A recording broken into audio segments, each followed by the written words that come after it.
जय वाल्मीकि रामायण की जय। जय श्री वाल्मीकि जी की जय। आइए, वाल्मीकि द्वारा विश्वामित्र से वशिष्ठ की शत्रुता का कारण, विश्वामित्र से वशिष्ठ जी के शत्रुता के कारण बतलाता हूँ।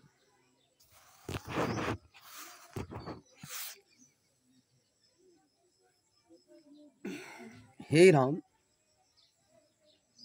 सतानंदन कहते हैं कि हे राम, जब विश्वामित्र जी ने देखा कि वशिष्ठ जी अपनी प्रसन्नता से वह गौ नहीं देगा, विश्वामित्र देखा कि वशिष्ठ जो है से अपने प्रसन्नता से गौ नहीं देगा, तब वह बलपूर्वक उस गाय को खोल करके ले जाने लगा। उस गाय को खोल करके ले जाने लगा। हे राम, जब विश्वामित्र जी गौ को बलपूर्वक ले जाने लगा, तब दुखी हो वह रोने लगा। गौ जो है से रोने लगा और मारे शोक से विकल हो अपने मन में सोच करने लगी कि महात्मा वशिष्ठ ने मुझे क्यों त्यागा। गौ जो है से रोने लगी कि महात्मा वशिष्ठ ने मुझे क्यों त्यागा, इसका कारण क्या है। मैंने तो उसका कोई अपराध नहीं किया, फिर क्यों राजा ने भट्ट अर्थात नौकर मुझ दुखनी को बलपूर्वक पकड़ लिए जा रहे हैं। सबला ऐसे मन में विचार करते हैं। महासिद्ध महात्मा ऋषि वशिष्ठ का मैंने कौन अपराध किया, जो मुझ निर्दोषिनी अनुरागनी को, प्यारी को धार्मिक मुनि पर्व त्याग देते हैं। कहते हैं सबला गौ ऐसा सोच कर रहे हैं। सबला गौ ऐसा सोच कर रहे हैं, बारंबार ऊंची सांस ले रहे हैं तथा उन सैकड़ों वीर कर्मचारियों को हाथ से अपने को वह झटका मार के छोड़ा करके याऊ बेग के समान, यानी हवा के समान, बेग के समान वह भागी और वशिष्ठ के चरणों में जा गिरी। सबला गौ जो थे सैकड़ों कर्मचारियों को हाथ से छोड़ा करके भागा और वशिष्ठ के चरणों में जा गिरी। सबला बड़े जोर से चिल्लाती हुई और रोती हुई कहने लगा कि हे भगवान, हे ब्रह्मा के पुत्र, क्या आपने मुझे त्याग दिया, जो आपके यहाँ से मुझे राजा के सैनिक लिए जा रहे हैं, इस सिपाहियों सब लिए जा रहे हैं। यह सुन करके ऋषि वशिष्ठ, महात्मा वशिष्ठ जी ने कहा कि हे सबले, न तो तूने मेरा कोई अपराध किया है और न अपने इच्छा से तेरा परित्याग कर रहा हूँ। मेरे राजा के बल से मत हो, बरजोर मुझसे छीन करके तुझे लिए जा रहा है। सबला कहते हैं कि मेरे राजा जो है से बलजोरी से मुझसे छीन करके लिए जा रहा है। मेरे पास राजा की बराबर सैन्य बल नहीं है, फिर एक तो वह राजा है, दूसरे क्षत्रिय और तीसरे पृथ्वी का मालिक है, अतः वह मुझसे बल में अधिक है। ऐसा सुन सबला बोली, हे ब्रह्म ऋषि, ब्राह्मणों के बल के सामने क्षत्रिय का बल तुच्छ है। कहते हैं ब्राह्मण के बल के सामने क्षत्रिय का बल तुच्छ है। और सबला को कहते हैं क्योंकि ब्राह्मणों का बल दिव्य होता है अतः क्षत्रिय बल शारीरिक बल से बहुत अधिक है। आप में अतुलनीय बल है, उतना बल गंधर्वों में नहीं। क्षत्रिय आपका सामना नहीं कर सकता है, नहीं गंधर्वों सामना कर सकता है। हे महाभाग, आप मुझे आज्ञा दीजिए, मैं आपके ब्रह्म बल के प्रताप से इस दुष्ट का गर्भ नष्ट कर दूं। सतानंदन कहते, हे राम, ऐसा सुन वशिष्ठ बोले, इच्छा तुम कहते हैं अच्छा, तुम अपने बल से ऐसी सेना उत्पन्न कर जो शत्रु को सैनिक को बल को मींच डाले।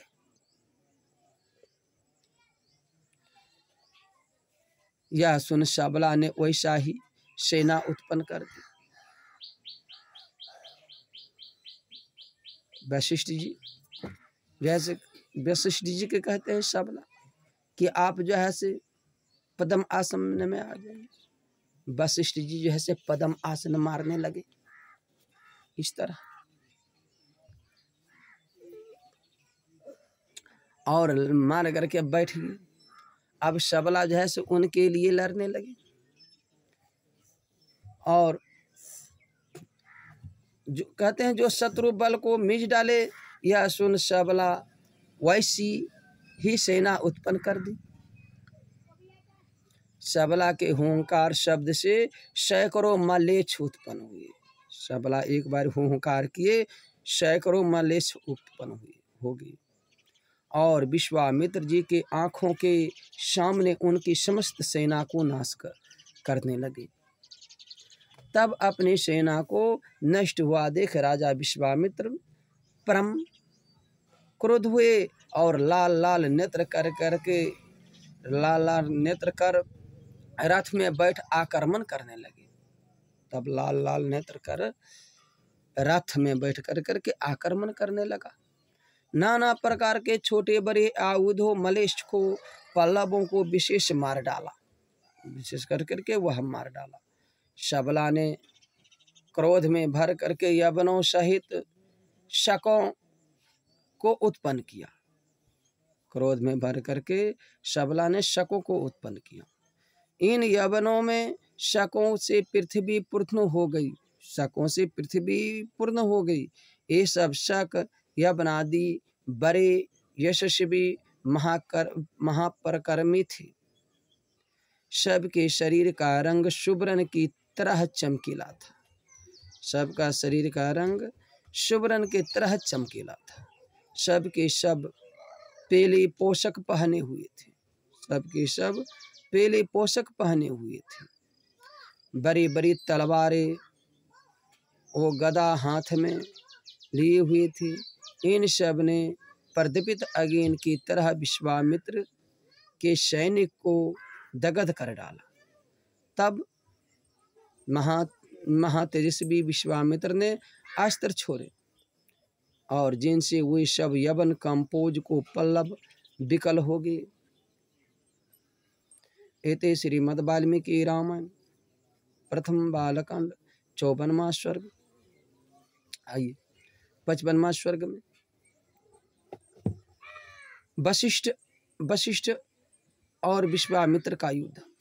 जब विश्वामित्र के अस्त्रों शस्त्रों से उन यवनों को वशिष्ठ जी ने विकल देखा, तब उन्हें सबला से कहा, अब मेरे कहने से योग की महिमा से मलेच्छ को उत्पन्न कर। तब सबला ने हुंकार से सूर्य के समान कंपोज नामक मलेच्छ और यवनों से हाथ में अस्त्र शस्त्र लिए पल्लव उत्पन्न हुए। योनि से यवन, गुदा से शक, और रोमों से मलेच्छ, हारित से और किरात उत्पन्न किए। हे राम, सतानंदन कहते, हे राम, इन लोगों ने विश्वामित्र को हाथियों और घोड़ों, केहरी, रथों और पैदलों सैनिकों सहित सारी सेना को तुरंत नष्ट कर दिया। इस प्रकार अपनी सेना का वशिष्ठ जी की सेना द्वारा नाश देख विश्वामित्र के 100 पुत्र अनेक प्रकार के अस्त्र शस्त्र लेकर करके क्रुद्ध होकर करके दौड़ते हैं। तपस्वियों में श्रेष्ठ वशिष्ठ जी के ऊपर दौड़े, किंतु भगवान वशिष्ठ जी ने हुंकार शब्द कर उन सब को भस्म कर डाला।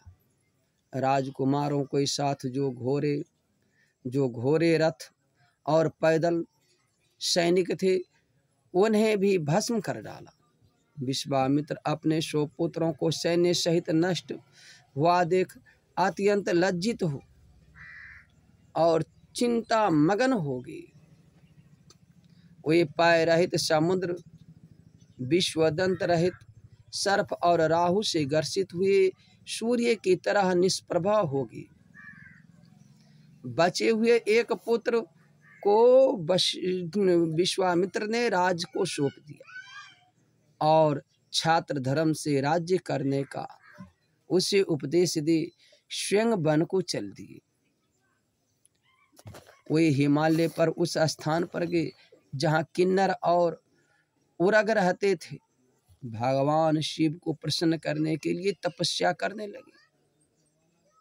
कुछ काल के बाद वरदानी भगवान वृषभध्वज महादेव जी महाबली विश्वामित्र के सक्षम प्रकट हुए। शंकर भगवान विश्वामित्र के सक्षम प्रकट हुए।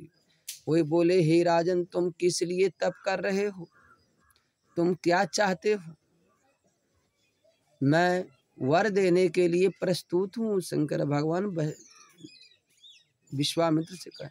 ऐसा सुन विश्वामित्र प्रणाम कर करके बोले, हे महादेव जी, हे अनग, यदि आप मुझ पर प्रसन्न है तो अंग उपांग उपनिषद और रहस्य सहित धर्मवेद मुझे बतला दीजिए। जिन प्रसिद्ध अस्त्रों से प्रचार दानवों, महर्षियों, गंधर्वों, यक्षों, राक्षसों, वे देवों से देव आपके अनुग्रह से मुझे प्राप्त हो। सदानंदन जी श्री रामचंद्र जी से कह रहे हैं यह सब कथा जनकपुर में, और जैसे वहाँ जैसे राम लक्ष्मण सुन रहे हैं वह विश्वामित्र को कथा। और यह वर मांगने पर महादेव जी एवं मस्तु अर्थात ऐसा ही हो यह कह कर करके चले गए। महादेव जी से अस्त्रों को पा करके महाबली विश्वामित्र महान दर्प से युक्त होकर के अभिमान में डूब गए। अभिमान में वह डूब गए। तदंतर राजा विश्वामित्र वशिष्ठ के आश्रम पर जा पहुंचे और अस्त्रों की वर्षा करने लगा। अस्त्र शस्त्र के वशिष्ठ पर वर्षा करने लगे। उन अस्त्रों की आग से वहाँ हरा भरा तपोवन जल उठा। उस अस्त्रों की आग से हरी भरी वन जो थे वह जल उठा। सभी तपोवनवासी सैकड़ों मुनि भयभीत हो चारों ओर भाग गए। वशिष्ठ के जो शिष्य थे तथा जो हजारों पशु पक्षी वहाँ रहते थे,